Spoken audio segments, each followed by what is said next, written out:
Bom dia, senhoras e senhores. Verificado o quórum regimental estabelecido no artigo 52 do Regimento Interno do CRT Ceará e amparado pela Portaria 158, de 12 de junho de 2020, que regulamenta a realização de sessão de julgamento não presencial por meio de videoconferência, eu, Manuel Marcelo Augusto Marques Neto, presidente desta sessão de julgamento, declaro aberta a 39ª sessão ordinária virtual, realizada por videoconferência da primeira Câmara de Julgamento do Conselho de Recursos Tributários do Estado de Ceará, Fortaleza, 15 de dezembro do ano de 2020. Presente os conselheiros que compõem esta Câmara, doutor William Falcão de Souza, doutora Antônia Helena Teixeira, doutora Mônica Maria Castelo, doutor Pedro Jorge, doutor Felipe Silveira do Amaral, doutor Carlos César Quadros Pierre. Presente, representante da Procuradoria do Estado, doutor Matheus Gena Neto. Também presente para a sustentação oral, a doutora Sâmara, representando aqui a empresa Locmed Hospitalar. Secretaria dos Trabalhos, a senhora Vaneide Duarte Vieira. Iniciada a sessão, passo a palavra para a Evaneide para fazer a leitura de apenas um despacho que consta hoje, né, na nossa leitura, já que não há processos para serem homologados e registrados na nossa ata. Palavra, Evaneide, apenas para fazer o registro do despacho referente ao processo específico. Senhor presidente, foi enviado o despacho para a perícia do processo de número 4645/2018, auto de infração 2018-09905.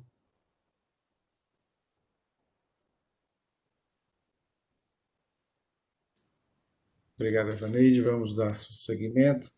E agora peço para fazer a leitura da ata da 38ª sessão ordinária, com as observações feitas pelos senhores conselheiros, uma vez que receberam antecipadamente esta minuta.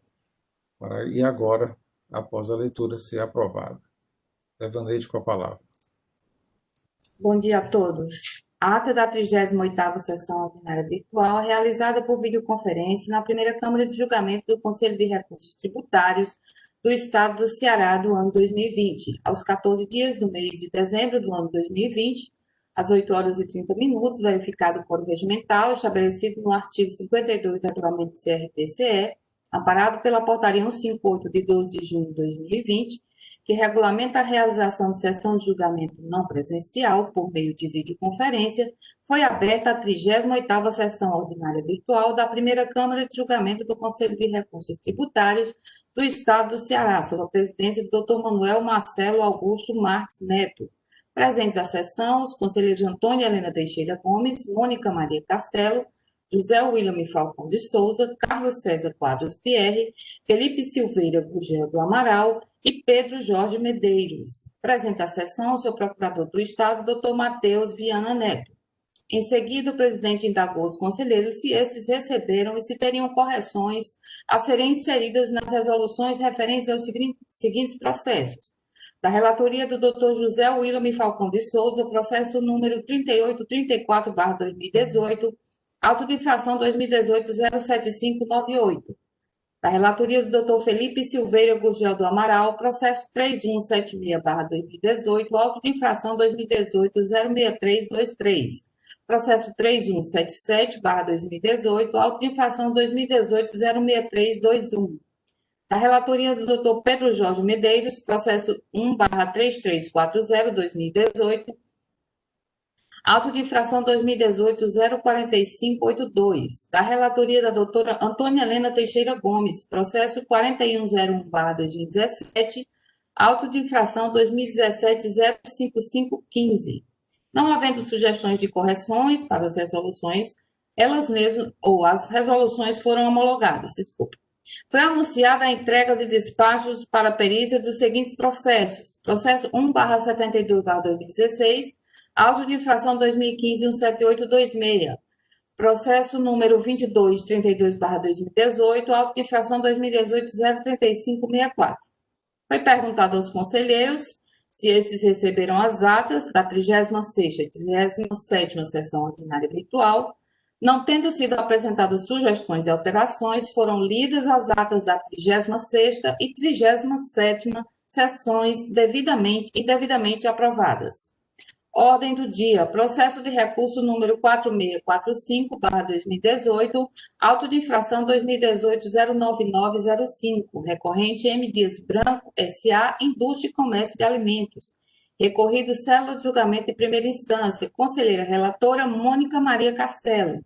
Decisão, a primeira Câmara de Julgamento do Conselho de Recursos Tributários, após conhecer do recurso ordinário interposto, resolve preliminarmente converter o custo do processo em realização de perícia, para que sejam verificados os seguintes quesitos.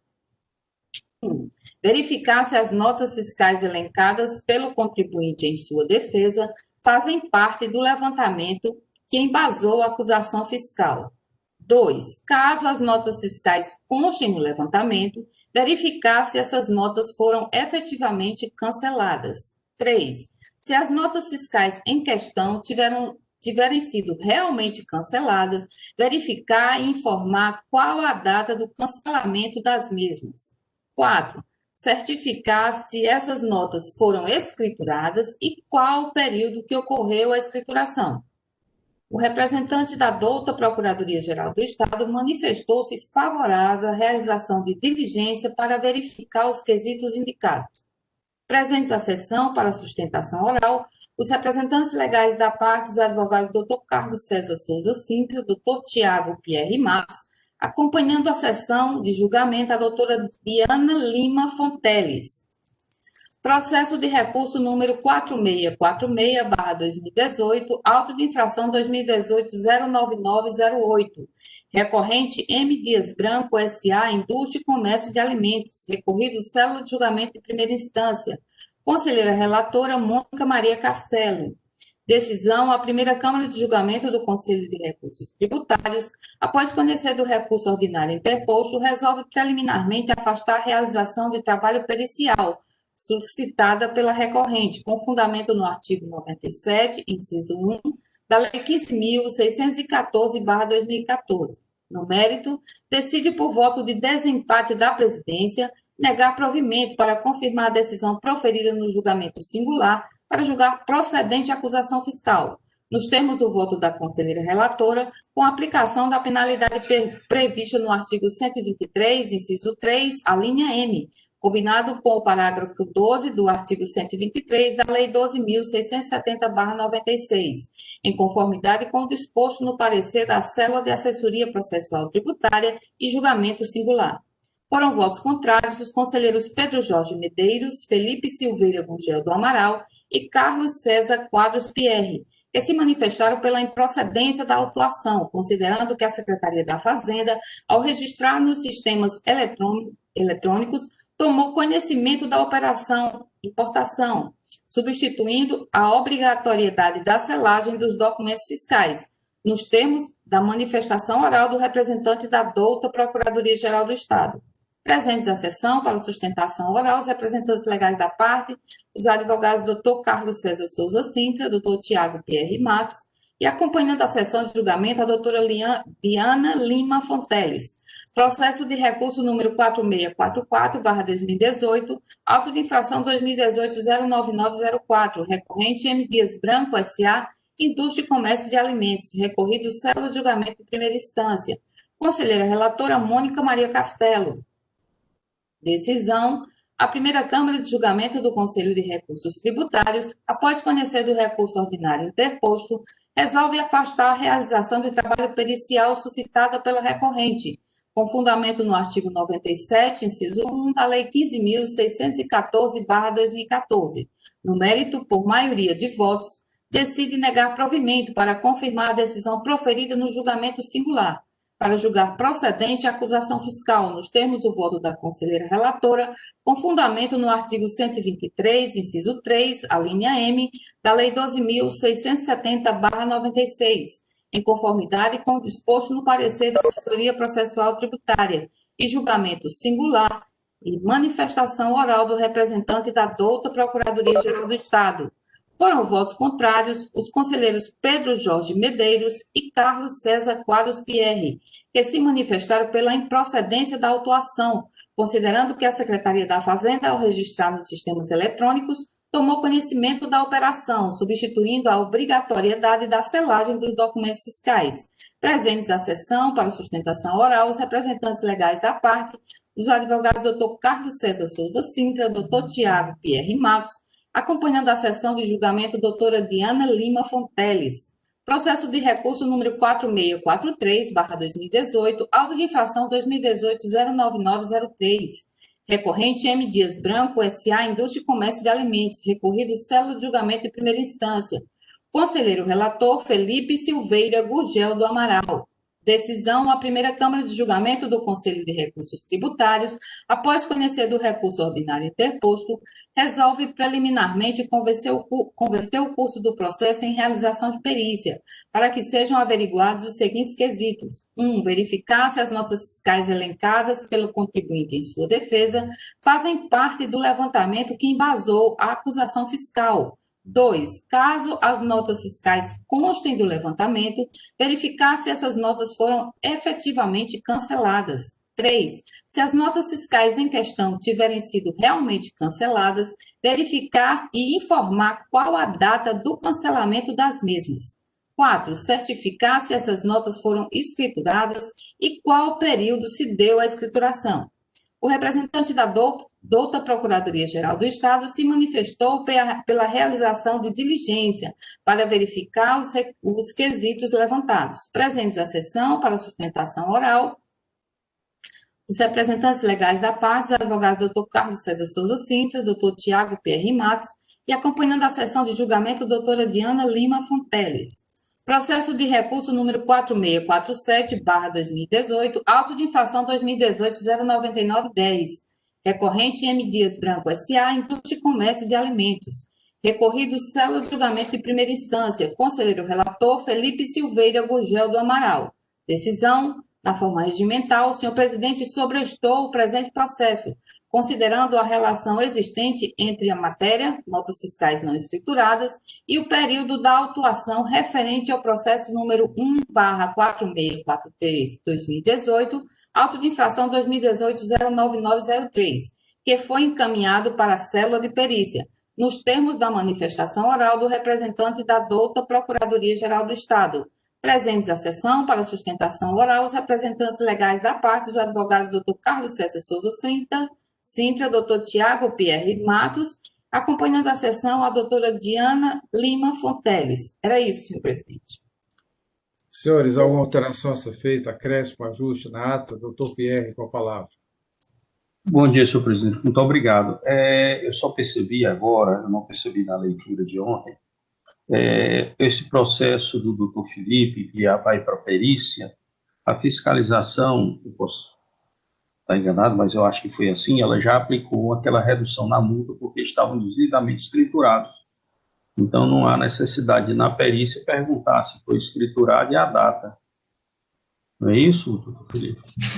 Não, doutor Pierre, na verdade, esse caso da redução foi os casos relatados pela doutora Mônica. Esse aqui era falta de escrituração, foi o 123.3G, né? Ficou pendente ainda a análise de mérito, se a gente enquadraria ou não no 123.8L. Então, foi para checar as notas, na volta no mérito vai ser analisado. Daí a necessidade de cercar se foi escriturado ou não. O que o contribuinte alega no primeiro processo é que algumas notas fiscais, mesmo escrituradas, teriam sido canceladas e não levadas em consideração no levantamento. Mais alguma observação a ser feita, senhores, senhoras, com relação à ata? Doutora Mônica, contempla aquelas observações, no despacho a senhora pode detalhar, inclusive fazer referência a alguns artigos da legislação. Bom, não tendo mais nenhuma observação a ser feita com relação à ata, aprovada. Senhores, dando prosseguimento à nossa sessão, vamos aqui para a ordem do dia. Nós temos dois processos da LocMed Hospitalar, da relatoria do Dr. William Falcão de Souza.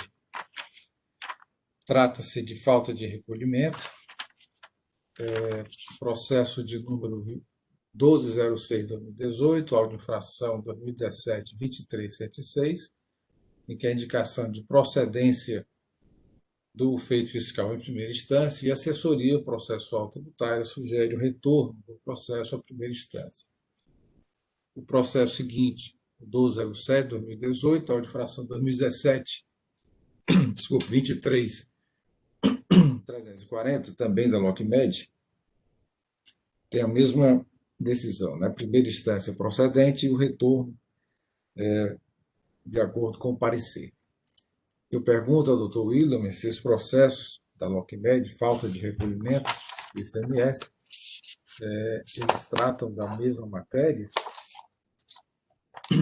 e se há alguma divergência, diferença em termos de apenas de exercício ou alguma particularidade, os processos podem ser tratados em comuns, ou há necessidade de termos uma diferenciação e relatar o processo por processo. A indagação feita, doutor William, por favor. Bom dia, senhor presidente. Bom dia a todos os participantes da sessão. Senhor presidente, ambos os processos, a questão é falta de recolhimento do ICMS. Apenas tem uma diferença entre eles. O primeiro processo a relação é que o contribuinte emitiu documentos fiscais, ou seja, notas fiscais, e não destacou o ICMS. O segundo processo é que o contribuinte emitiu cupom fiscal e não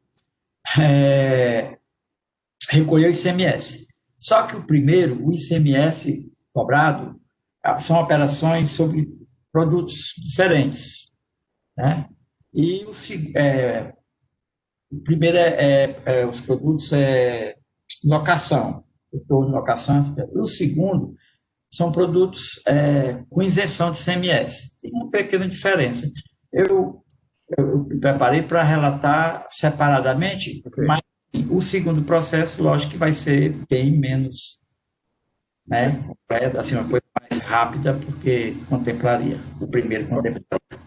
Como existem algumas particularidades, então acho que é importante fazermos separadamente. Eu fiz essa indagação porque alguns processos, já vimos no decorrer das nossas sessões, que têm a mesma acusação, mesma defesa, mesmo argumento, o que muda apenas o exercício, 2013, 2014, 2016, mas nesse caso específico há uma diferenciação que envolve o primeiro locação e o outro mercadorias ou produtos, né? Então vamos fazer separadamente. Já anuncio então para início do seu relato, aqui vou fazer apenas o registro. Processo 1206/2018, audiofração 2017-23-106, LocMed hospitalar recorrente, recorrido, sério julgamento de primeira instância, Dr. William Falcão, relator, que já passo a palavra.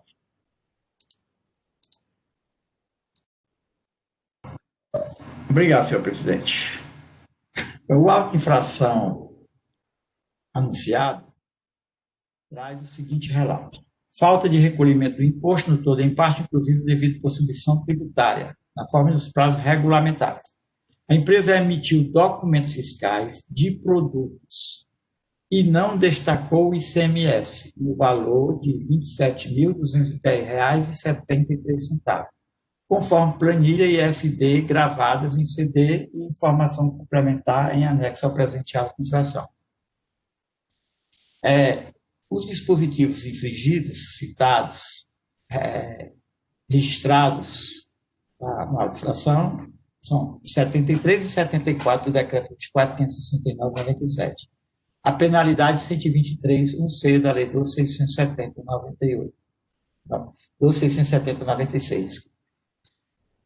O ICMS 27.210,73, já tinha relato da inflação, já dizia, está destacado lá o principal, e a multa igual ao valor do ICMS, 27.210,73.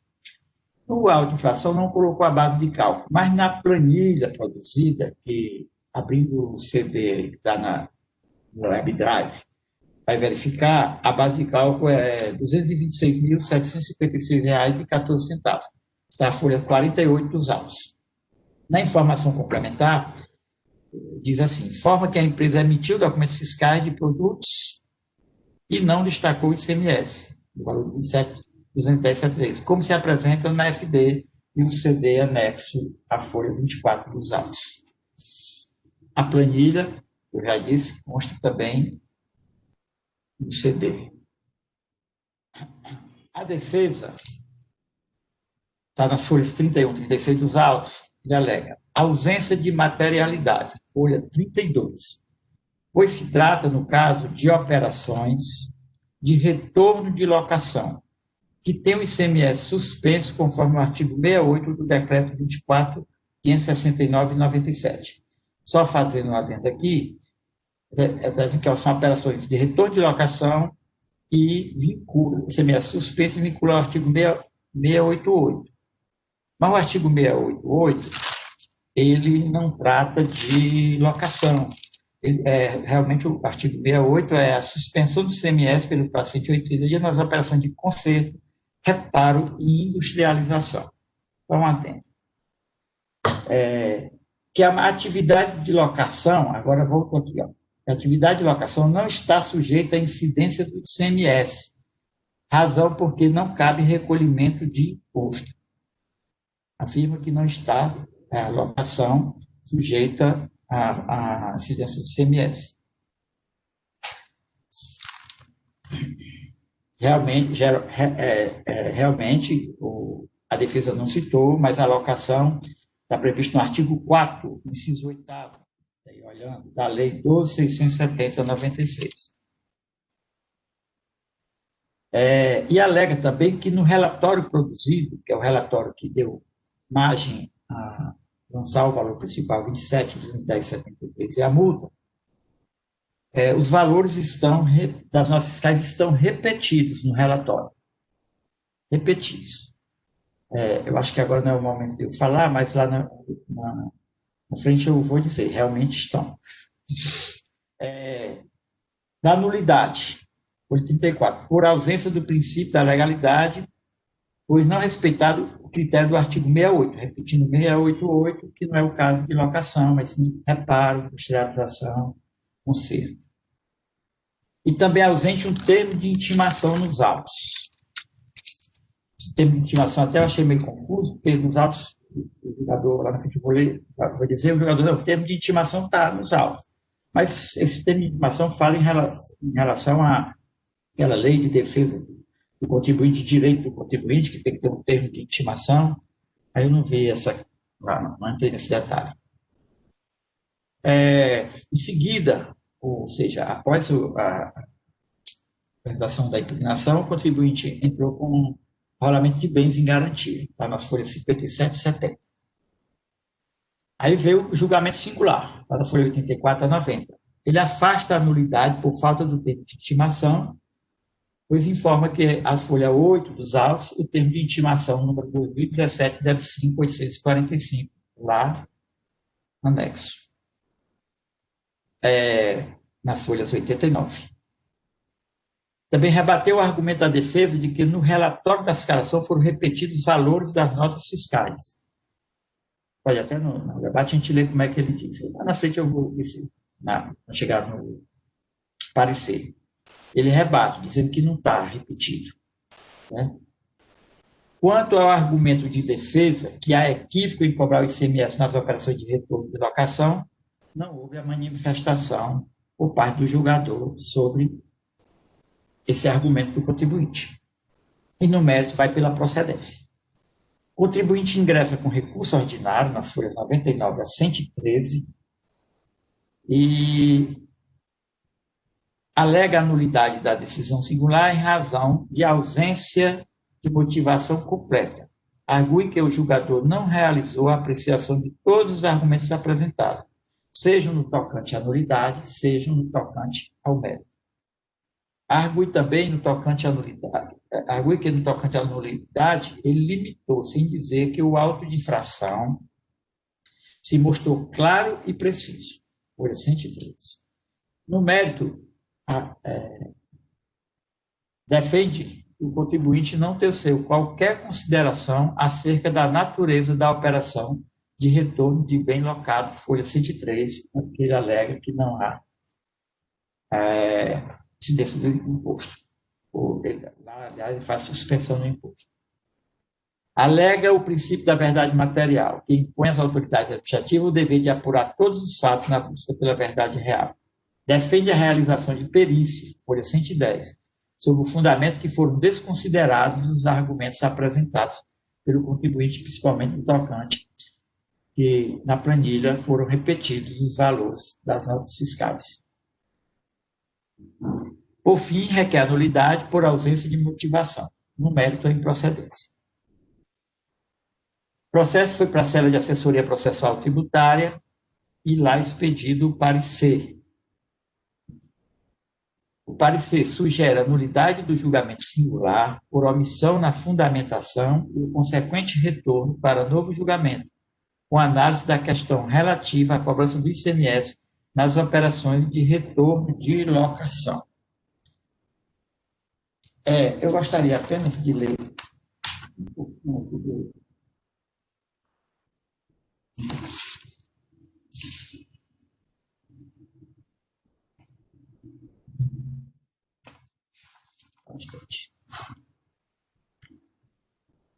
Ela diz no parecer, a nossa colega escreve no parecer, trazendo até uma decisão do STJ, que o julgador não está obrigado a responder a todas as questões suscitadas pelas partes, quando já tenha encontrado motivo suficiente para proferir a decisão.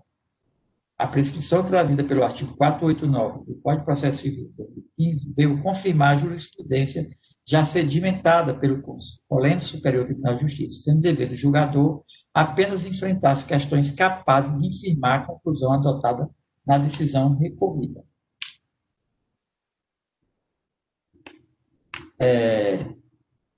Aí ela diz que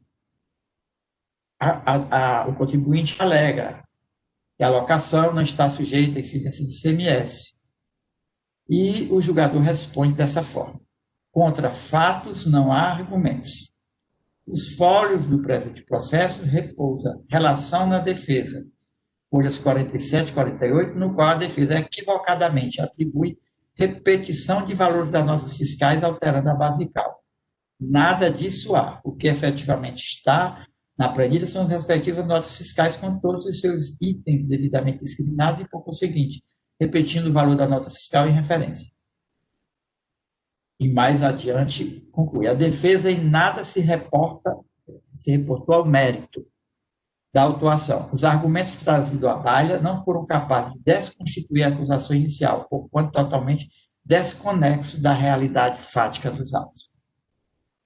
Aí a parecerista escreve: nesse panorama, observa-se que a tese central da defesa, cobrança de ICMS nas operações de retorno de locação, não foi apreciada, razão pela qual sugere desparecer a nulidade da decisão conferida na instância singular e o retorno dos autos à célula de julgamento. Senhor presidente, em síntese, o relato é este. Nos debates, eu vou também fazer algumas considerações. Obrigado, doutor William Falcão. Na forma regimental, passo a palavra ao doutor Matheus Gena Neto, procurador do Estado, para a sua manifestação.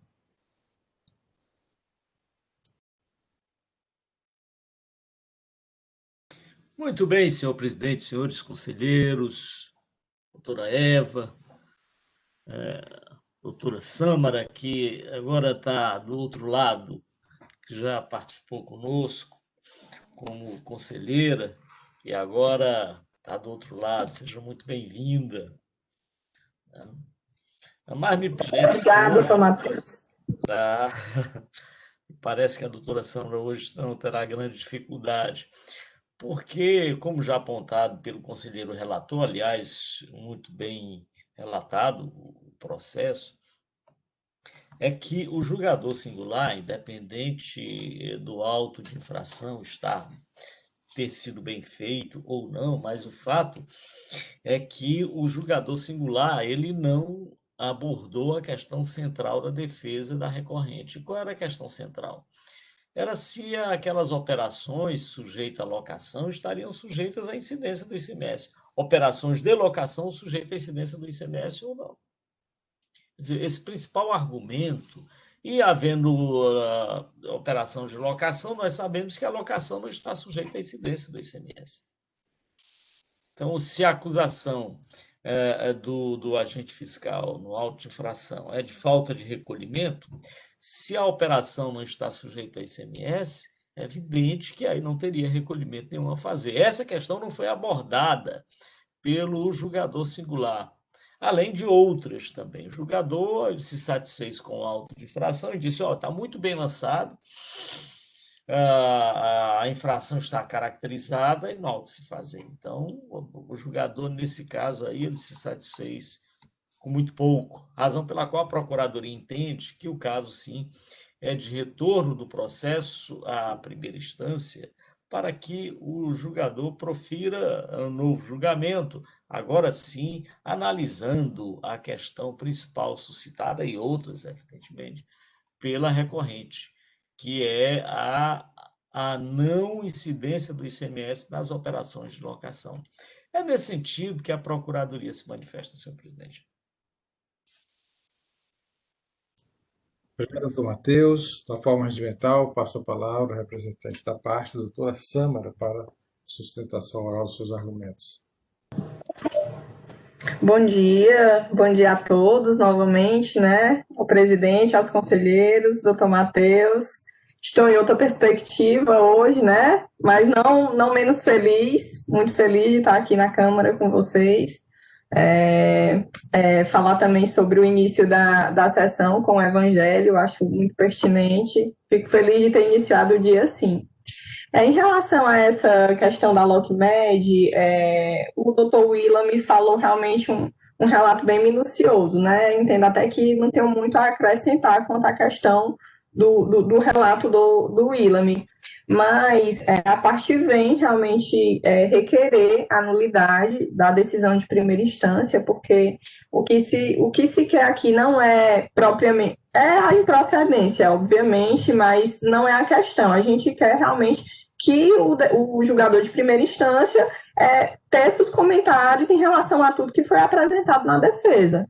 A defesa a gente viu realmente que está bem sucinta, mas ela acosta as notas fiscais das operações que o fiscal levantou quando da autuação, e dentre as notas fiscais que a gente viu, existem remessas para locação, retorno de bens locados, e nenhum desses pontos foi enfrentado pelo julgador de primeira instância, e isso fere o nosso direito de defesa, obviamente.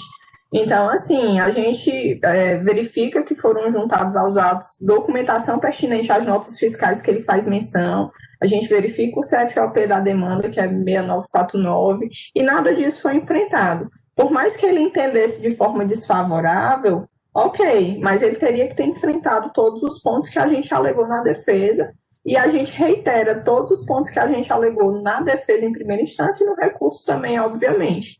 Se porventura não tiver se não der para analisar de forma objetiva, se tiver algum ponto de dúvida em relação a tudo que foi levantado pelo fiscal na autuação e nas notas fiscais juntadas na defesa, a gente também ratifica o pedido de perícia para que sejam esclarecidos os pontos lá delineados.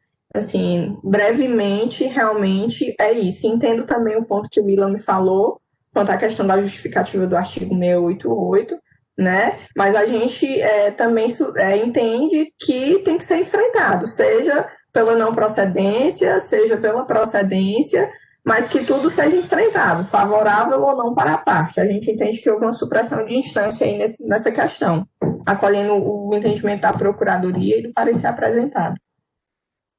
É isso. Obrigado, doutora. Processo em discussão. Alguma discussão, senhor presidente? Não, doutor Senhor presidente, eu gostaria de... A doutora Sandra já fez aí a sustentação e foi o foco da questão, não foi apreciado realmente, não foi, passou em autos sobre essa questão. No relato, eu esqueci de dizer que o contribuinte anexou notas fiscais. Eu disse, o contribuinte está em CD, mas o contribuinte imprimiu e anexou, está aqui nos autos, na folha 47, o relatório produzido. Então, eu tirei a base de cálculo, está no auto, eu tirei a base de cálculo para citar no relato. E o contribuinte também trouxe aos autos notas fiscais. E as notas fiscais, ele coloca CFOP 6949, que é outra saída de mercadoria ou prestação de serviço não especificado, 6949. E lá no natureza da operação, escreve retorno de locação. Outro, troca. Outro, remessa para troca. Outro, locação de bens móveis. Locação de bens móveis. Locação de bens móveis. As notas que o contribuinte trouxe. Então, eu fui, assim, o contribuinte trouxe poucas notas, né? Mas qualquer forma está trazendo notas de locação, né? E também de troca. Aí tinha a questão que o contribuinte arguiu que a planilha estava trazendo os valores repetidos da nota, o que agravou o ICMS reclamado. E eu fui verificar, e, senhor presidente, apesar que peça o julgador ter dito que estava correto, ali são os itens da mercadoria, a nota é a mesma, mas só são os itens da mercadoria, houve um equívoco tanto do autuante como do julgador. Vou explicar rapidinho. Se tiverem vendo a planilha, fica mais fácil. Ela está lá no CD. Por exemplo, a primeira nota colocada na planilha é a nota 3023. 3023. O contribuinte trouxe a nota, a 3023, o valor de R$ 6.000. E ela é apenas um item no valor de R$ 6.000. É o Stargast 2. É material, equipamento ortopédico, essas coisas, que é assim no trabalho. Um item. Então, em seguida, ele vem. Nota fiscal 3141. Essa nota fiscal 3141, aí tem a chave de acesso, que é a mesma, verifiquei, ela está repetida no relatório 21 vezes. O contribuinte está dizendo que repetiu 21 vezes. O que foi que o julgador disse? O julgador disse, não, está repetido 21 vezes, porque está repetido os itens da nota. Não, ele bota no fiscal 3141, não fala em nada de item, e repete o valor de R$ 1.891,56. Esse valor, R$ 1.891,56, é o valor total da nota. Ou seja, a nota tem 21 itens. Os itens da nota são valores pequenos, R$ 22, aí vem R$ 34, R$ 297, são 21 itens. Então, ele repetiu 21 vezes o valor total da nota, 1956. Por isso, que na verdade são 4 notas, e aqui no relatório aparece 2 páginas com notas. Por exemplo, a nota fiscal 4307 tem 2 itens. Aí ele repetiu o valor total da nota 2 vezes no relatório, 38.420, 38.420. Foi um equívoco, o julgador, foi um equívoco do atuante, o julgador disse que estava, né, era repetindo os itens, não observou que não era. Ele repetiu, foi o valor da nota. Se a nota tinha um item, ficava só uma vez. Tinha 2 itens, repetiu o valor total da nota 2 vezes. Se a nota tinha, no caso que eu disse, 21 itens de 1.800, repetiu 21 vezes. Então, está certíssimo a defesa quando disse que teve isso. E ele estava correto. E, em seguida, senhor presidente, o principal, né, que foi a sugestão do retorno, não apreciou. O contribuinte está dizendo, olha, essas operações são de locação. E locação, citou apenas o artigo da remessa, né, para industrialização, conceito de repasse, mas a locação é não incidência, definir incidência, artigo 4º, 8º, lei 12.670/96. Não tocou nesse assunto. Não tocou nesse assunto. Então, nesse sentido, realmente não tem outra alternativa senão retornar o processo para que faça essa análise de mérito e, inclusive, também a questão da repetição das notas fiscais na planilha que deu aso à acusação. É isso, senhor presidente. Senhores, mais algum conselheiro quer se manifestar sobre os esclarecimentos trazidos do doutor William? A doutora Sâmara tinha pedido a palavra. Título de esclarecimento, doutora Sâmara, por favor. Só para esclarecer que essa questão da não incidência, eu concordo aí com tudo que o conselheiro William falou, só para constar que no recurso a gente faz menção a essa questão da não incidência do artigo 4º. Só para esclarecer mesmo, mas concordo em tudo, muito bem pontuado, muito bem detalhado, como sempre. Obrigada. Então, senhores, não tendo maiores discussões, eu pergunto então ao conselheiro relator como vota Para o primeiro processo da pauta, o 1206, auto de infração 2017-23106. Doutor William, com a palavra, o seu som está desligado. Senhor presidente, eu conheço que o recurso ordinário dá parcial provimento, porque ele pede tanto a nulidade do julgamento como a improcedência, então dá parcial provimento para declarar nulo o auto de infração, por não ter apreciado a matéria de mérito levantada, e retorno, consequentemente, o retorno dos autos para novo julgamento. Senhores, algum voto em sentido contrário?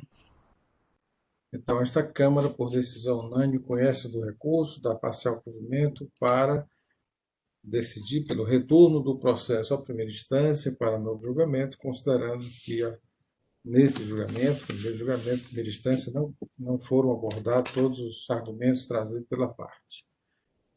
Vamos dar prosseguimento à nossa sessão. Passaremos então ao segundo processo da pauta, o processo 1207-2018, auto de infração 2017-23340, da recorrente, LocMed Hospital Limitada, recorrido, célula de julgamento de instância, conselheiro relator, doutor William Falcão de Souza, a indicação de procedência em primeira instância e a consultoria, assessoria processual tributária sugere o retorno à primeira instância do referido processo. Com a palavra, doutor William Falcão.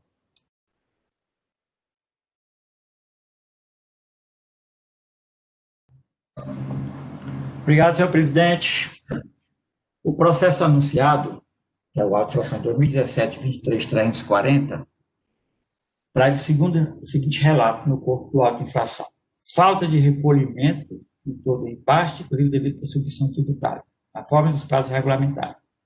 E o contribuinte emitiu cupom fiscal no valor de R$ 45.018,37 e não destacou o ICMS no valor de R$ 7.653,12, conforme demonstrado em planilha FD gravadas em CD e informação complementar.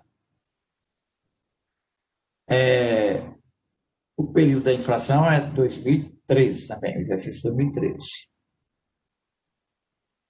O principal já disse, né, a multa, penalidade sugerida é 123(1)(c) da Lei 12.670/96, que é uma vez o valor do imposto, ou seja, a multa R$ 7.653,12. Nas informações complementares, a Polícia Fiscal noticia que o trabalho foi realizado via FD, onde se viu que o contribuinte emitiu o cupom fiscal e não destacou o ICMS. A defesa vem às folhas 29 a 34 dos autos e levanta a ausência de materialidade, pois as saídas emitidas são produtos isentos do ICMS, conforme o convênio ICMS CONFAS 126, de 28 de setembro de 2010. Apresenta as folhas 45 e 48, relação dos produtos isentos, e as folhas 49 e 60, o relatório dos produtos cujo imposto é reclamado.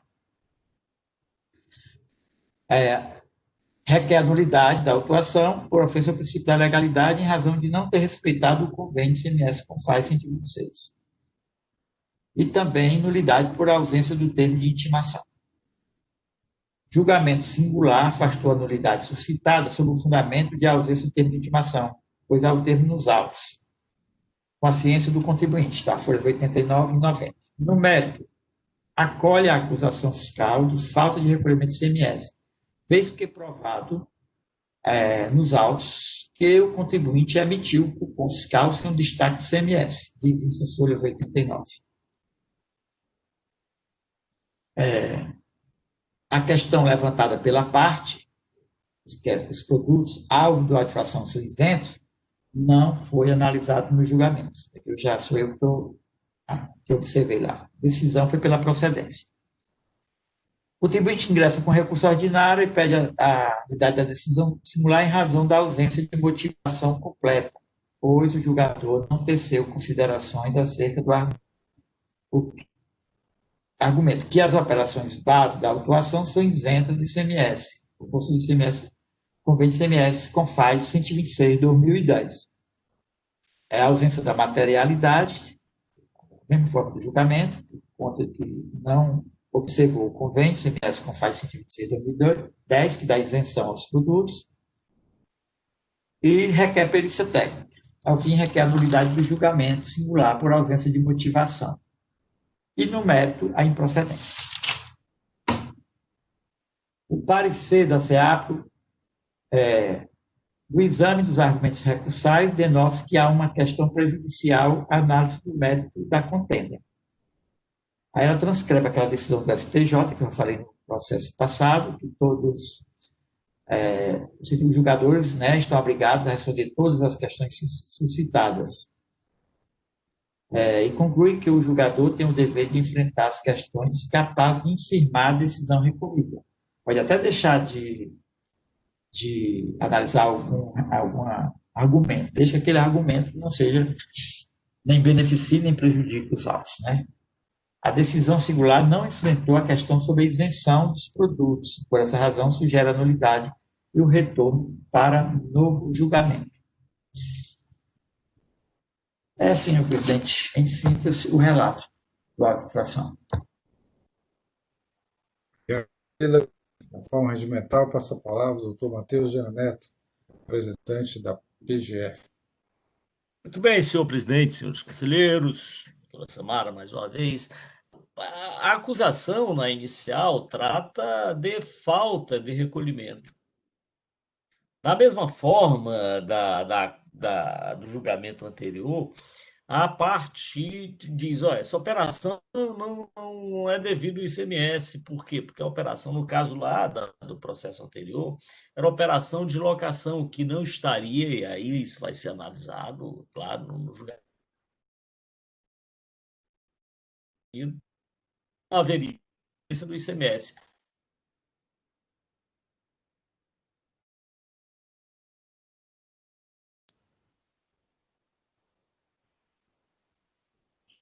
Doutor Matheus. A mesma. Diz, olha, melhorou? Doutor Matheus retomou? Com dificuldade, né? Retomou. Se o senhor puder retornar a sua fala, sai um pouco fracionado. Falou da locação, talvez desligando a câmera melhore. Então, ok. Tá de novo. Eu falo. Pois bem, é isso, presidente. Deixa eu dar uma olhada aqui.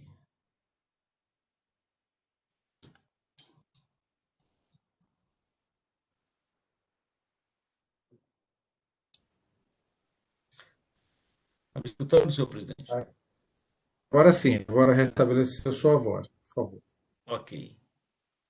Então, vamos lá. Então, eu dizia que, da mesma forma que no processo anterior, o julgador singular, ele não analisou a principal questão suscitada pela parte. E qual é? A de que a operação não estava sujeita ao pagamento do ICMS, porque a operação era isenta.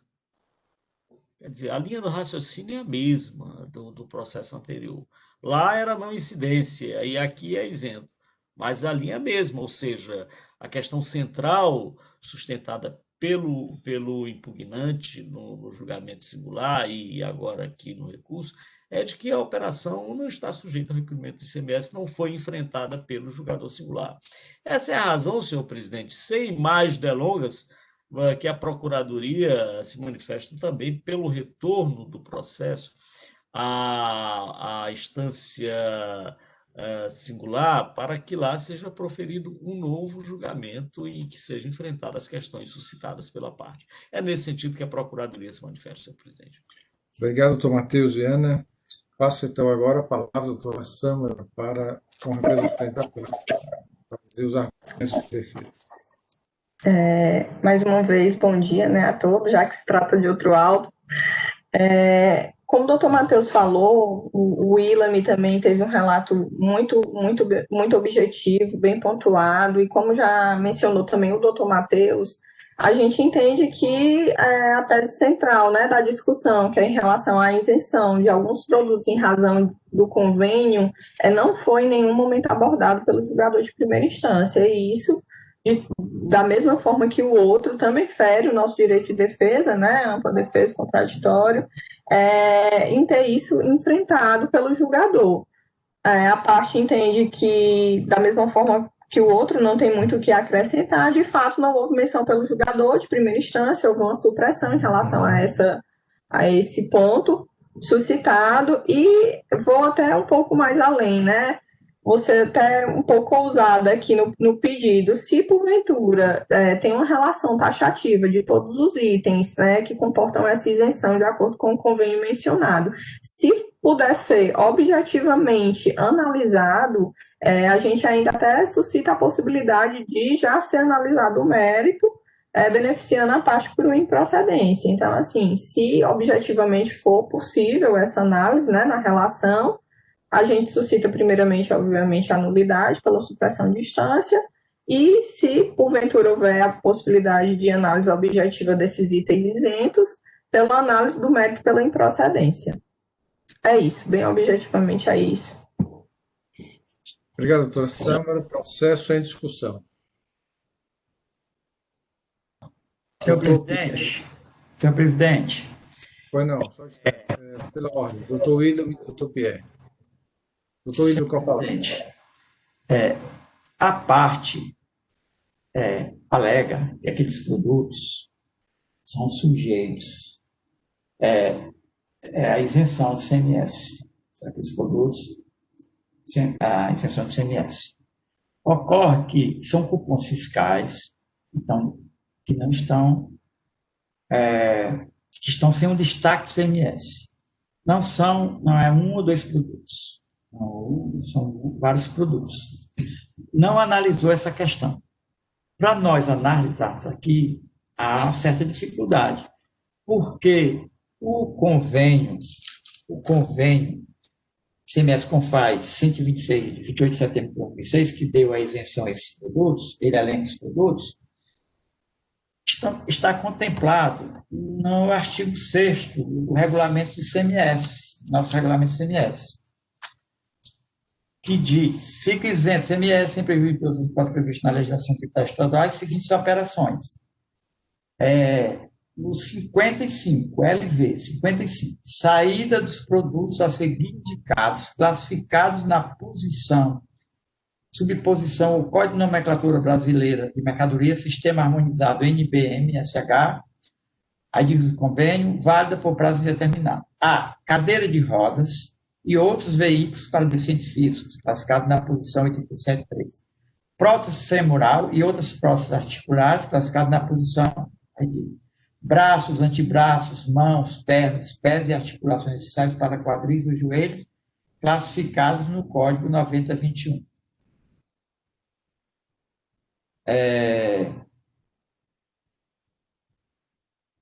E tem mais outros produtos aqui na redação atualizada desse dispositivo, fala em parte de próteses modulares, parte de acessórios de aparelhos para saúde, audição de surdos, são muitos produtos. Então, esse trabalho tem que ser feito a partir de... O contribuinte trouxe a relação dos produtos, esses aqui são isentos, está lá no convênio.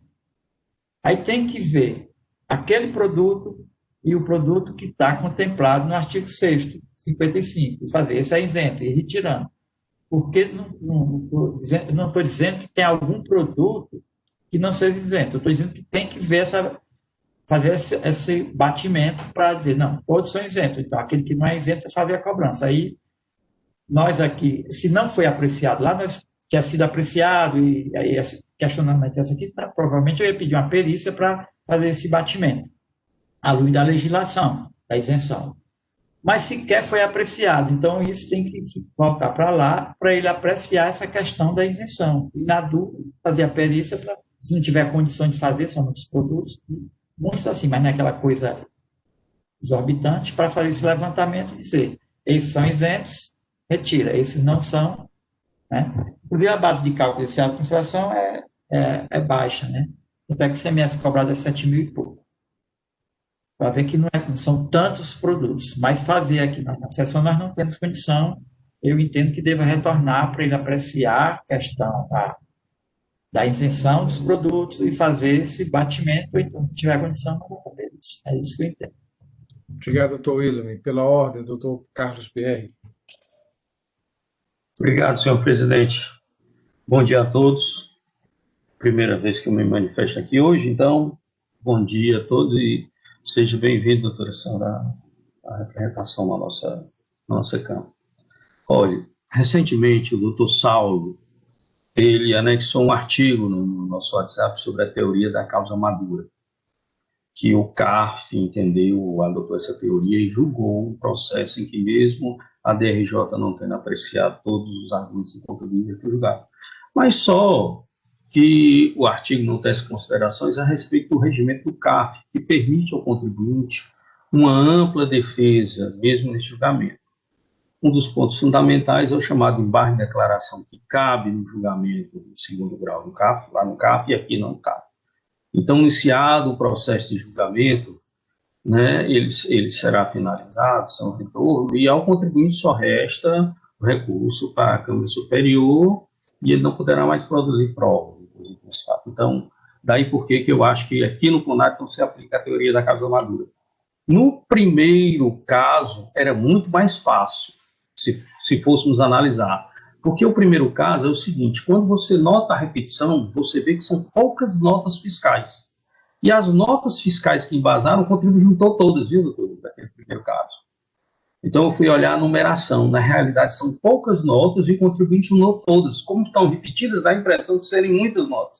Mas, na realidade, são poucas notas e o contribuinte juntou todas. Então, ali já estaria para ver a nota que era, e já daria para tirar, e depois tiraria se tivesse se restasse a duplicidade. Pelo que eu observei en passant, já ficaria em nada. Mas eu não suscitei a questão da causa madura. Eu entendo que no CONAT essa supressão de instância ela é muito mais rígida, porque o contribuinte ele não tem outra possibilidade após ser proferido o julgamento que não seja o recurso. Não tem embargo de declaração, ao contrário do CARF, certo? Ou dos processos judiciais. Então, neste caso, embora seja pedido da parte essa possibilidade, eu concordo inteiramente com o doutor William, não obstante fosse fácil ou não fazer essa apuração, que o processo deve retornar, porque caso, por acaso, o julgamento não seja tão favorável ao contribuinte, ele não terá outro recurso senão o recurso extraordinário. No entanto, uma decisão de primeira instância, parcialmente favorável ou totalmente desfavorável, lhe possibilitará uma contra-argumentação e ainda lhe possibilitará, se for o caso, a apresentação de novas provas. Neste caso, eu acho que tem que haver o retorno, independentemente da dificuldade ou não. Não se aplica ao CONAT, eu acho, a teoria da causa madura. É isso. Obrigado, doutor Pierre. Mais algum conselheiro quer se manifestar? Doutor Felipe Amaral. Só bem rapidamente, já que o doutor Pierre colocou a questão aí da causa madura, até entendo que não se aplicaria, doutor Pierre, claro, até já, nesse caso específico, estou de acordo com as conclusões do doutor William, mas tem uma previsão no nosso regulamento, no nosso regramento, que quando para beneficiar, né, se fosse para julgar em benefício do contribuinte, aí sim poderíamos, para prejudicar não. Então, essa questão de não ter embargos, vamos dizer assim, de favor do contribuinte, talvez não se aplicasse no caso de ser possível adentrar no mérito para beneficiar, mas no caso concreto, realmente seria complicado para a gente parar a sessão, para analisar item a item, então, realmente seria o caso de devolver para a primeira instância. Doutor Felipe. Algum conselheiro quer adicionar um comentário? Então, em dado que o conselheiro relator como voto.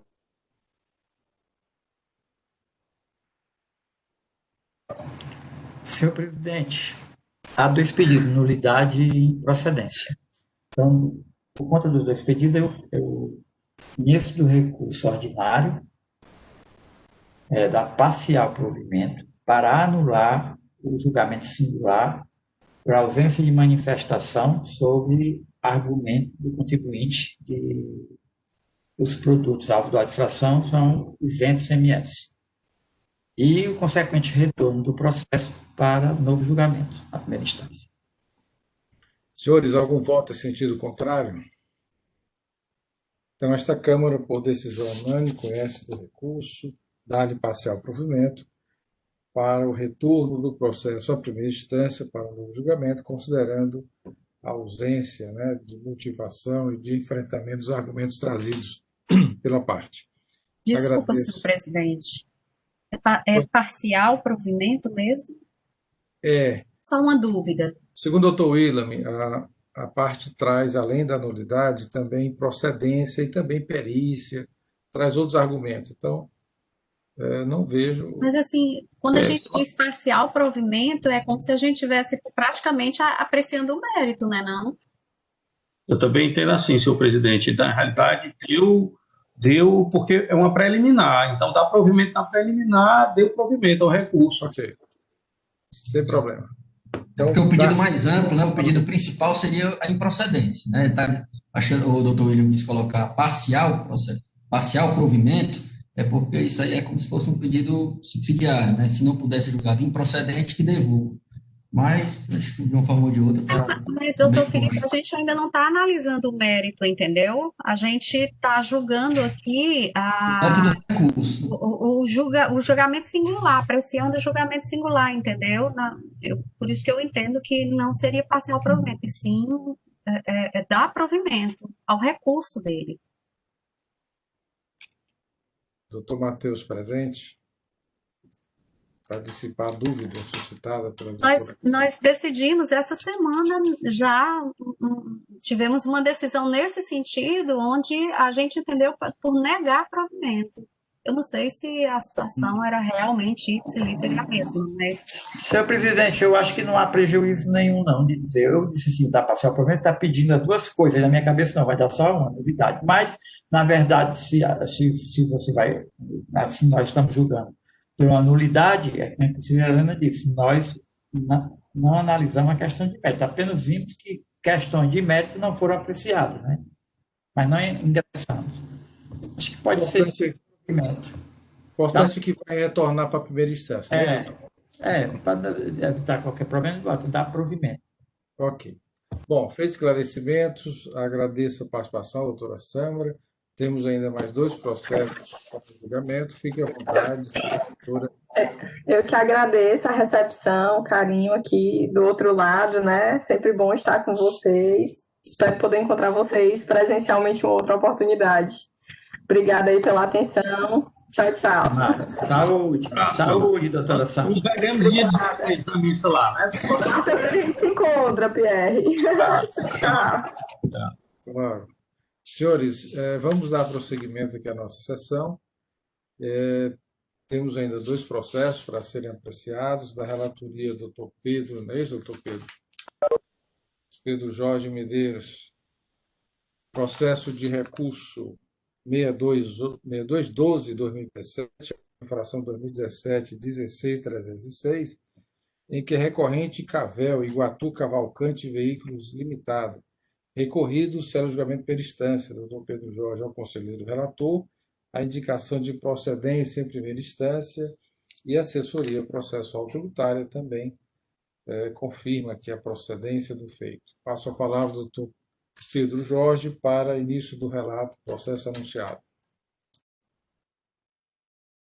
Bom dia a todos os conselheiros, doutora Helena, doutora Mônica,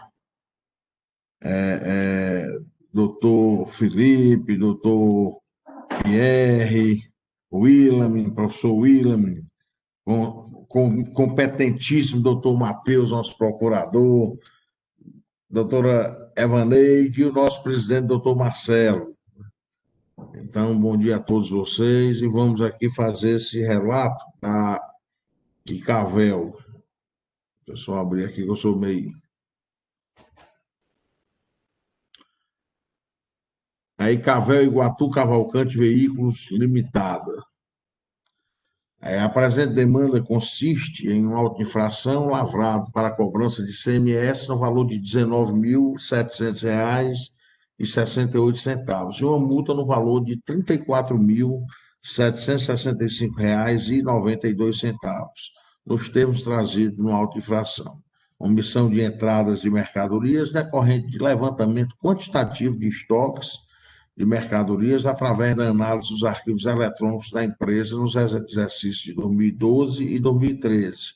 Constatei uma omissão de entrada de mercadorias sujeita à subvenção tributária no montante de 10.497 em 2012 e de 105.391,42 em 2013.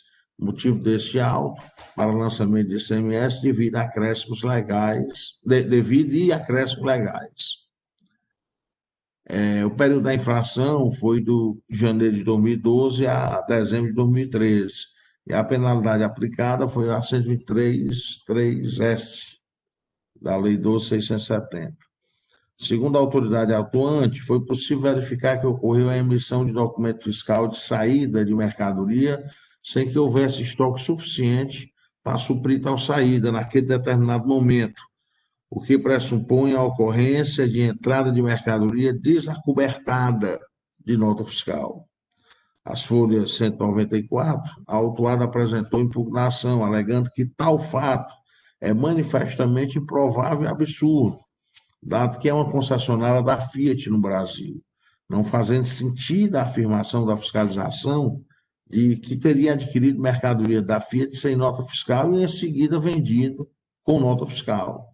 Afirma que a constatação do fiscal decorre da variação do código de referência adotado para o mesmo produto, que pode ser constatado através de perícia. Além disso, o fiscal teria considerado como mercadorias comercializadas bens que ingressaram e saíram do estabelecimento sem que fossem comercializados, ou foram nele consumidos, tais como peças de garantias. Aí ele fala que a CFOPs 1949, 2949, 5959, 6949, bem de uso e consumo, a CFOPs 1556 e 2556. Em análise de primeira instância, o julgador afastou todos os argumentos do contribuinte e julgou o auto de infração totalmente procedente, considerar que a infração estaria devidamente caracterizada e que o contribuinte não trouxe aos autos provas do que alegou na defesa. O contribuinte apresentou recurso ordinário, no qual afirma que apenas recebeu o resultado do levantamento quantitativo do estoque, mas não teria recebido a movimentação diária utilizada pela fiscalização, documento que deu origem ao levantamento quantitativo de estoques, que não foi esclarecido que método o programa auditor eletrônico utilizado pela fiscalização aplica na análise do estoque. Junta ainda 63 notas fiscais que supostamente comprovariam os indícios de erro mencionados na impugnação, notadamente a alteração de códigos de referência. Analisando o caso, a assessoria processual tributária emitiu parecer no qual opinou pelo conhecimento do recurso, mas negou o provimento para considerar procedente a autuação, tendo em vista que a infração estaria perfeitamente caracterizada, bem como a metodologia utilizada seria adequada para comprovar o ilícito.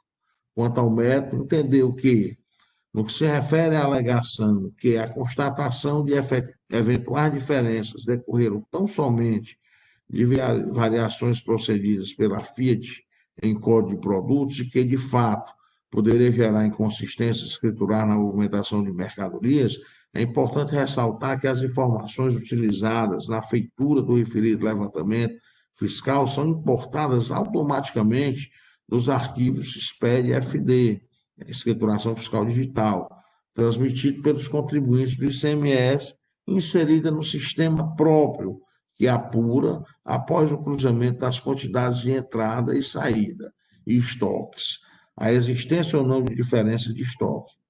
Assim, se a diferença constatada pela fiscalização fosse decorrente de variações procedidas na codificação dos produtos, o mesmo produto apresentaria omissão de entrada e de saída no mesmo período, o que não ocorreu no caso in lite. Aí, presidente, foi o relato sucinto desse auto de infração. Obrigado, doutor Pedro. Da forma regimental, passo a palavra ao doutor Matheus Viana Neto, representante da PGE. Muito bem, senhor presidente, senhores conselheiros, doutor Pedro, digno relator, muito preciso, claro. Bem, a acusação decorre do levantamento quantitativo de estoque. Qual a diferença em relação desse levantamento em relação aos outros? Normalmente são feitos. É que esse é um levantamento quantitativo de estoque diário. E sendo diário, ele identifica, se foi emitida a nota fiscal hoje, cujo produto eu vou receber amanhã, mas se emitir a nota fiscal hoje, vai dar uma diferença. Levantamento quantitativo de estoque, ele efetivamente ele só conta, são números, pode haver um erro na codificação, mas esse erro provocaria no mesmo produto a entrada e a saída. Aliás, como já bem apontado pela assessoria. Quando há erro de codificação no produto, então nós vamos ter entrada e saída do mesmo produto, porque é o mesmo produto que tem numeração distinta, então ele vai dar um erro na entrada e um erro na saída.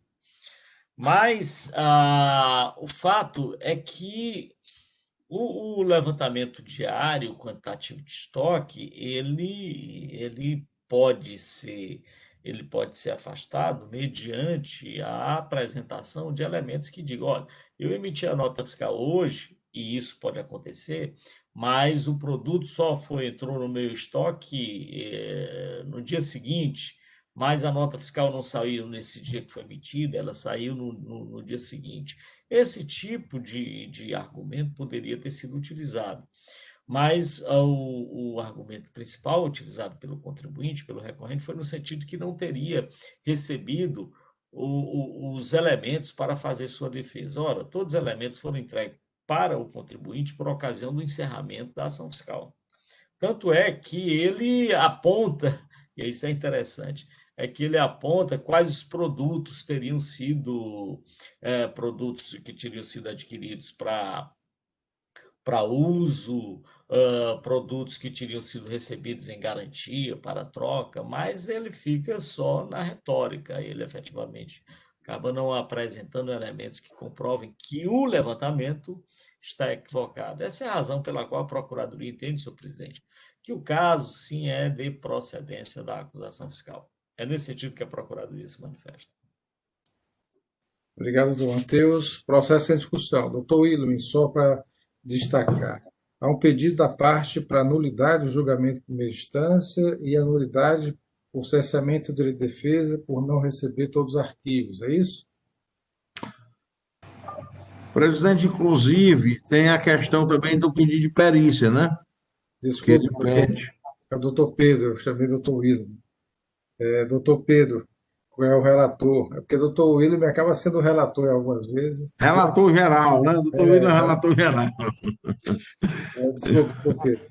Ele pede a nulidade do julgamento de primeira instância e também a nulidade por não ter recebido os arquivos, é isso? Exatamente, exatamente. Agora, ele tem também um pedido de perícia que não foi analisado, não foi apreciado aí. Aí eu pergunto ao senhor, a perícia, ele traz algum elemento para... Não, ele fala das notas fiscais ele faz, inclusive, algumas mercadorias que tem para uso próprio, ele fala dos CFOPs, tal, mas ele não especifica exatamente os quesitos, né? Ok, de uma forma genérica, então. De uma Processo, forma genérica, exatamente. processo em discussão, senhores. Só apenas destacando essas preliminares para que possam ser apreciadas. Alguma discussão? Não tem discussão, doutor Pedro, como vota? Lembrando, né, a preliminar de nulidade de julgamento de primeira instância, porque não apreciou os argumentos, afirma não ter recebido todos os arquivos de levantamento, que tenha levado ao cessamento da defesa, e a redação de perícia, pela sua fala, feita de forma genérica. E, posteriormente, análise de mérito. Doutor Pedro. Presidente, foi muito precisa a análise da assessoria processual tributária e afastando todas essas nulidades e isso que foi requerido, né? Então, por isso eu analisei aqui detidamente e eu afasto as nulidades propostas aí pela empresa, pelo contribuinte. E Senhores, com relação- já voto o mérito também. O primeiro, essa questão das nulidades. vamos pelas preliminares. De Pronto. nulidade, algum contribuinte vota em sentido, algum conselheiro vota em sentido contrário pelos argumentos trazidos pelo contribuinte? Doutor PR quer se manifestar? Sim, senhor presidente, muito obrigado. Embora não tenha sido levantado pelo contribuinte, mas é uma matéria de ordem pública, que é a questão da decadência. Eu sempre tenho suscitado essa questão da decadência quando há essa questão do levantamento de estoque, mas a Procuradoria sempre levantou que o levantamento é anual, por isso não tem como afastar. Mas a Procuradoria me chamou a atenção aí, que esse levantamento aqui no caso é diário. Então, doutor Matheus, eu quero fazer as seguintes perguntas, se for possível. Tendo sido levantamento diário, aqui no caso não se pode aplicar a questão da decadência, porque parte de 2012 estaria abrangido pela decadência, embora seja uma parte mínima, tendo em vista que o auto substanciado é 2013, mas uma parte estaria abrangida pela decadência no termo do artigo 150, certo? O CTN. Então, esse levantamento diário permitiria se afastar do lançamento, refazer, doutor Matheus, ou é a mesma coisa do anual? Eu sei que o resultado final está anual, mas o Procuradoria falou que esse levantamento foi feito aqui de forma diária.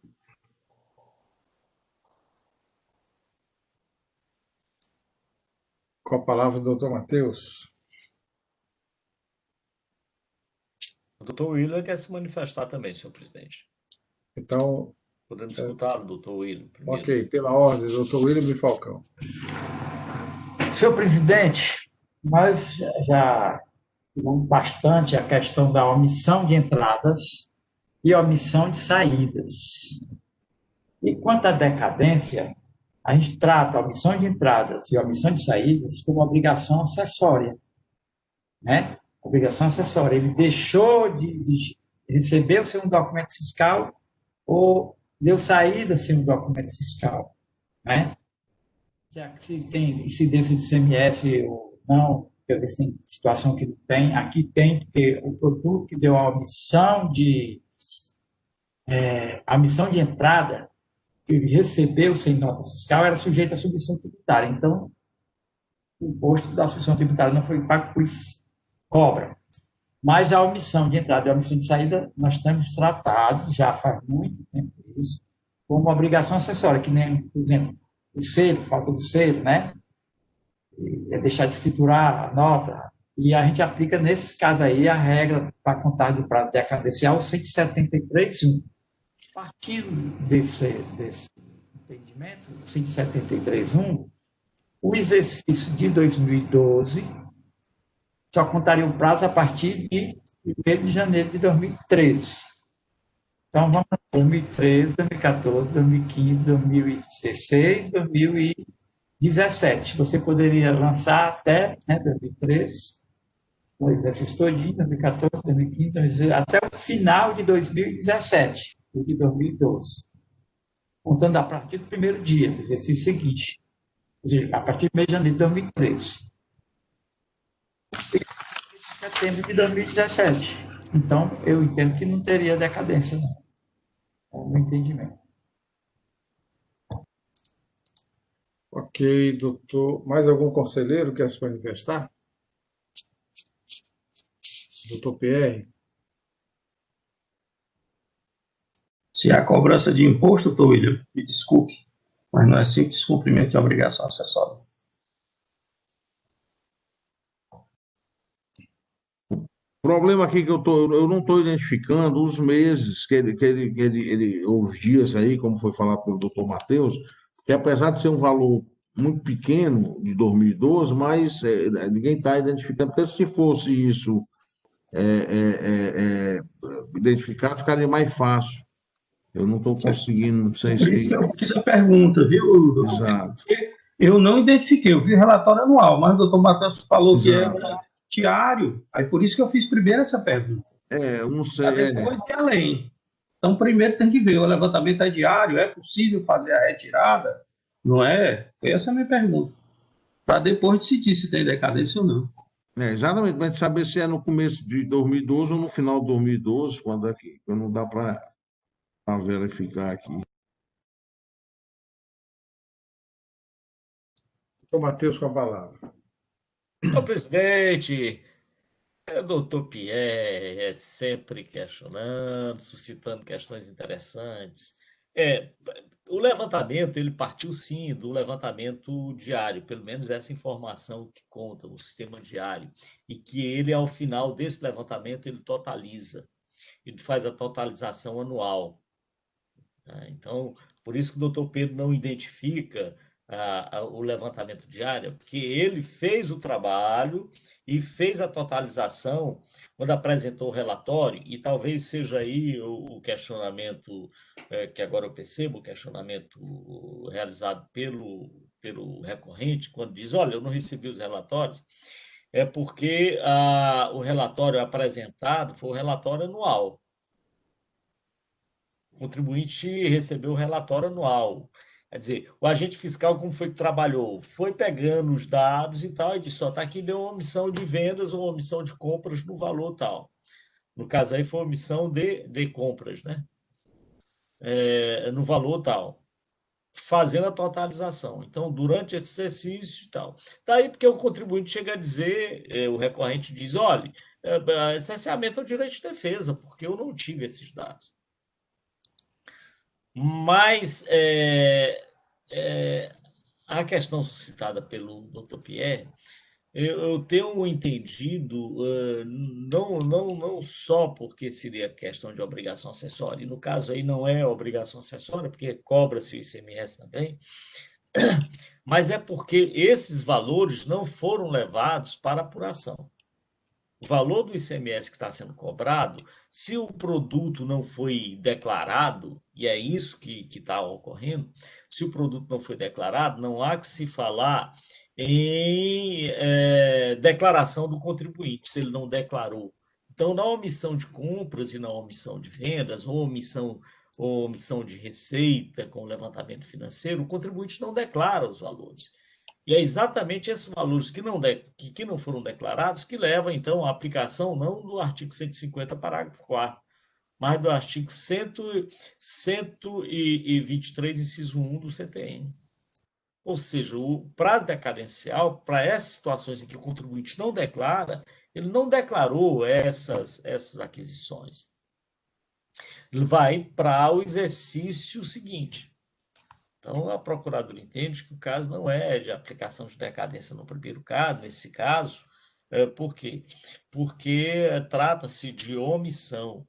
E omissão, repito, a própria configuração da infração já por si só já indica que não houve declaração.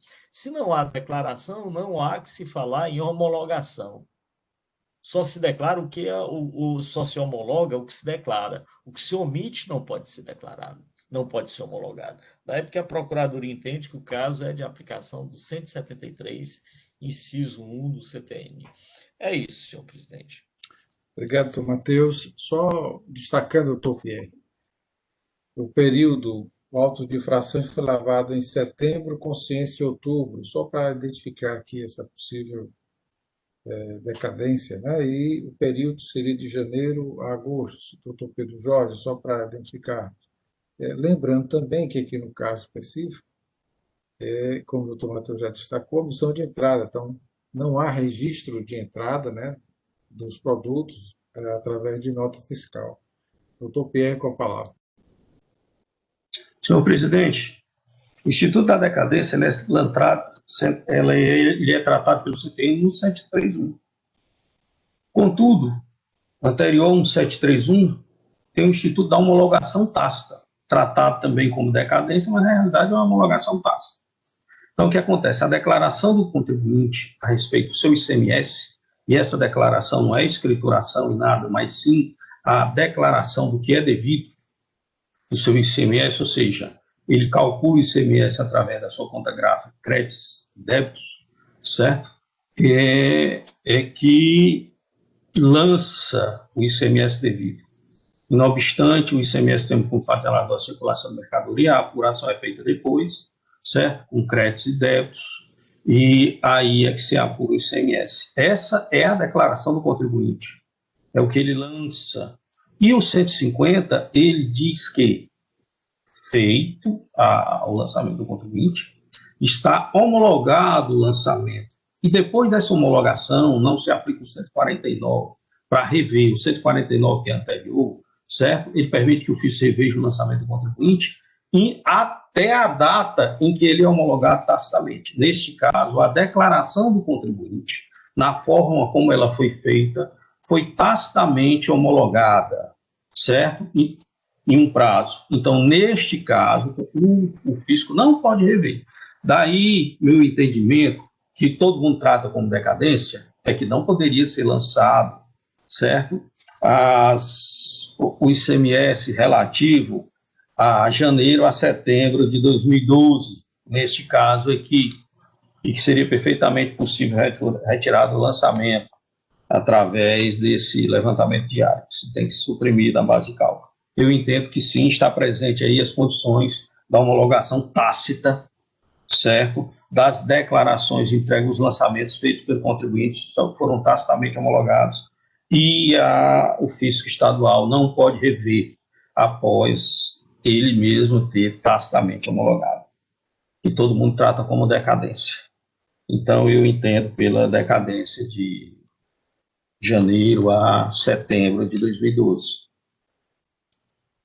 Obrigado, doutor Pierre. Doutor Pedro, considerando que a decadência suscitada pelo doutor Pierre, referente a janeiro a setembro de 2012, com a aplicação de 150 parágrafo 4 CTN. É isso, doutor Pedro? Doutor Pierre. Presidente, para manter a coerência de todas as nossas decisões aqui nessa Câmara, evidentemente eu concordo com a decadência de janeiro a setembro de 2012, apesar da gente não conseguir identificar as notas que seriam, os valores que seriam excluídos, mas seria de janeiro a setembro de 2012, né? Não sei se teria como identificar isso aí. Doutor Pierre, qual a palavra? Doutor Pierre. Como seria feito o cálculo, caso vencedor? Só uma pergunta. Porque, senhor Levo, como é que o doutor Matheus sabe que foi diário? Eu também procurei aqui e não vi esse levantamento diário. Senhores, se eu não me engano, a informação complementar traz alguma informação nesse sentido. Doutora Mônica, com a palavra.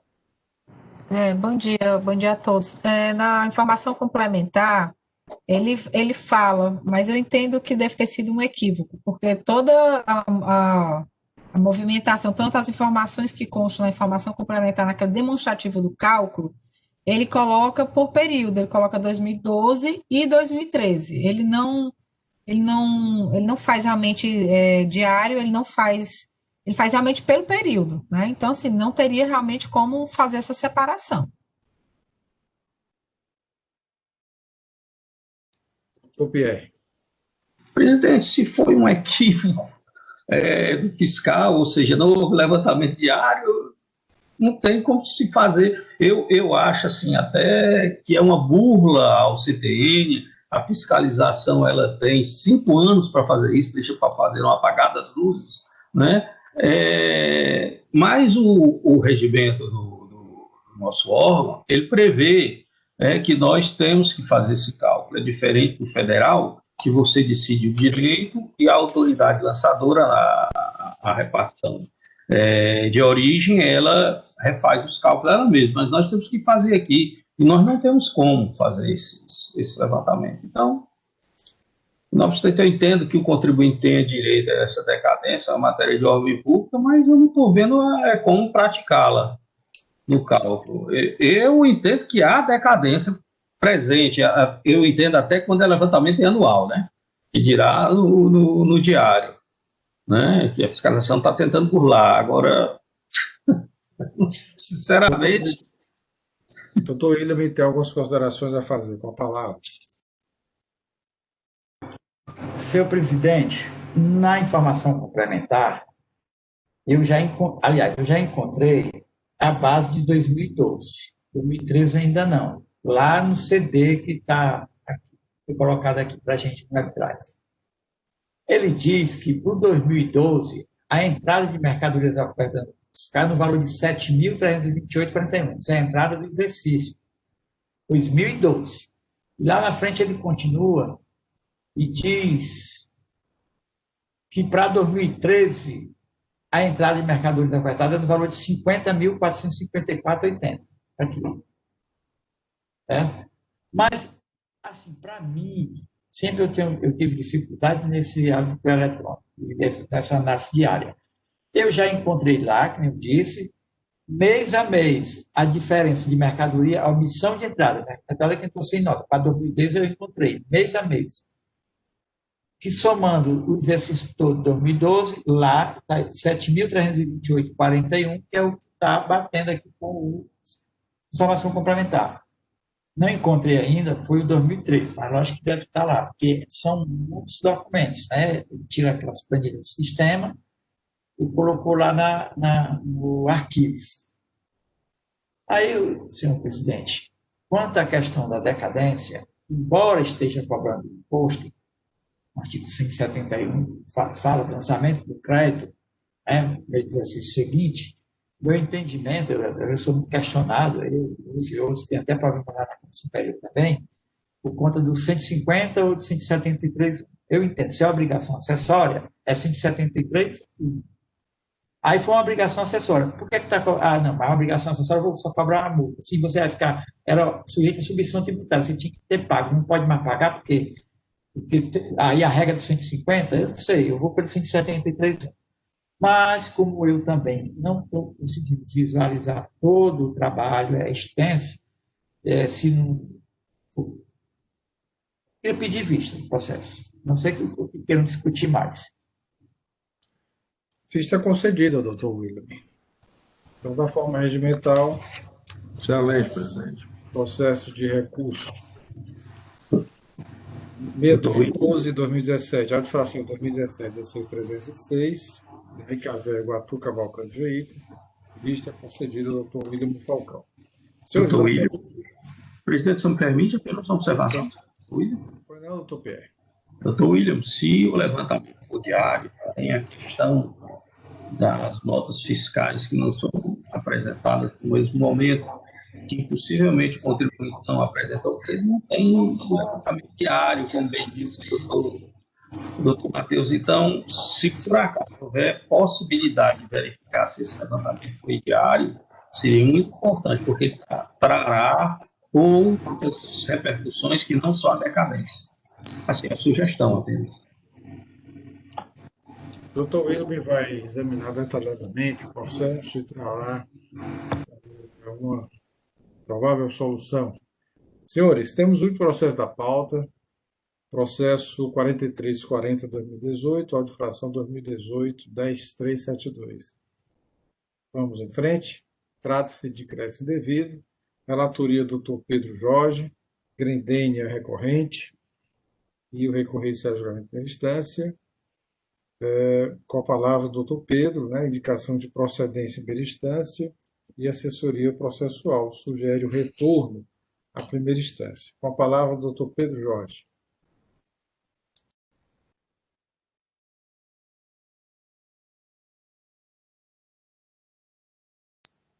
Doutor Pedro, com a palavra. Bem, presidente, estava procurando aqui o processo para poder. Eu pensei que ia ter um intervalo aqui para o último, mas vamos direto aqui. Intervalo, doutor Pierre, mas vamos direto aqui. Pronto. Vixe, Maria, cadê? Aqui.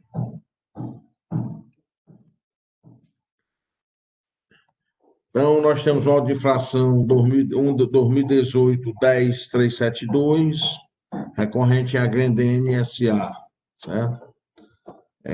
Célula de julgamento, o recorrido célula de julgamento de primeira instância. Relatório: a presente demanda consiste no auto de infração lavrado pela cobrança de ICMS no valor 314.406,93 e multa no mesmo valor, nos termos trazidos do auto de infração. Crédito indevido de energia elétrica.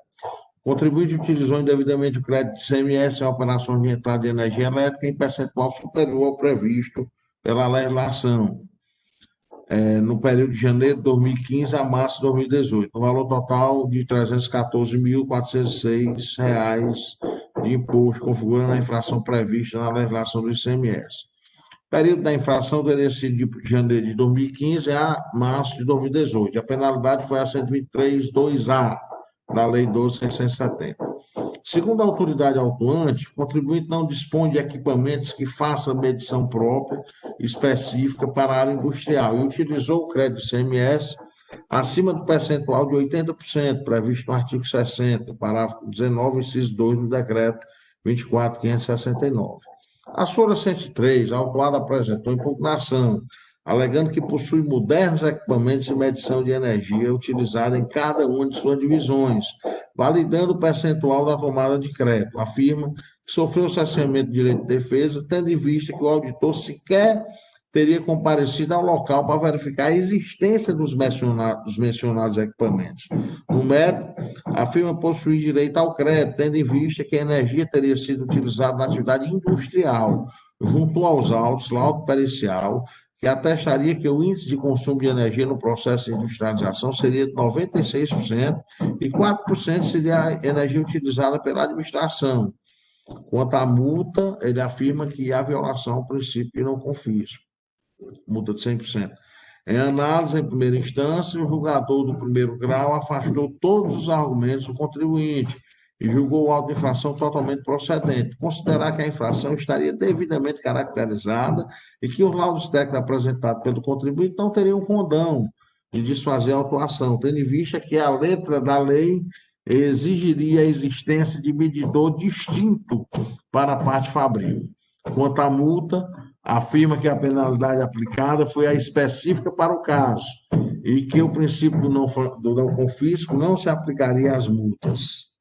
As folhas 409, o contribuinte apresentou recurso ordinário, no qual reitera as razões apresentadas na impugnação e questiona o fato da decisão de primeira instância não haver se manifestado sob pedido de diligência, bem como afirma que sempre possuiu os referidos medidores individualizados. Afirma possuir um medidor Enel para toda a energia da planta industrial, um medidor CCK 6.700, que mede a energia específica da planta industrial, e 2 medidores CCK 7.200, que medem a energia do setor administrativo.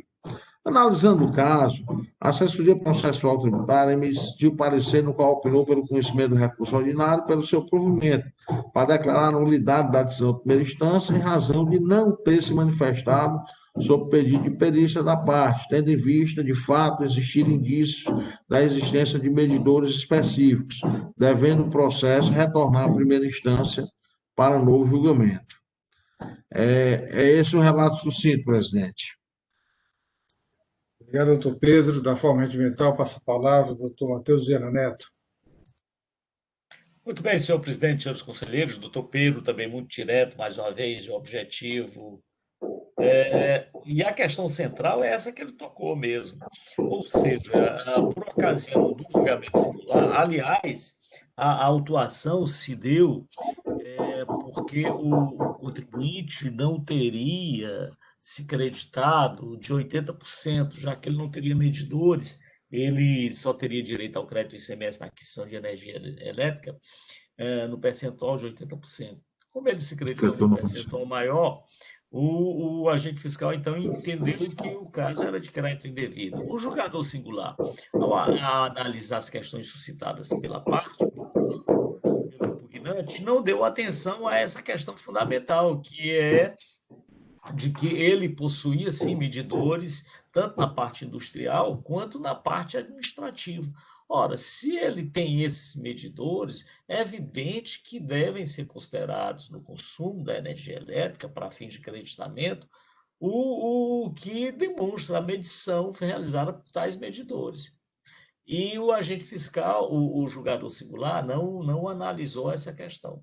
Essa é a razão pela qual, agora em recurso, a Procuradoria entende sim que o caso é de nulidade da decisão singular, a fim de que essa questão seja analisada, ou seja, os medidores existem, se existem, qual foi a medição nesse período, de modo a identificar qual crédito válido para o contribuinte. Então, por tais razões, e sem maiores delongas, senhor presidente, a Procuradoria entende que o caso, sim, é de nulidade do julgamento singular e o retorno dos autos àquela instância para que seja proferido um novo julgamento.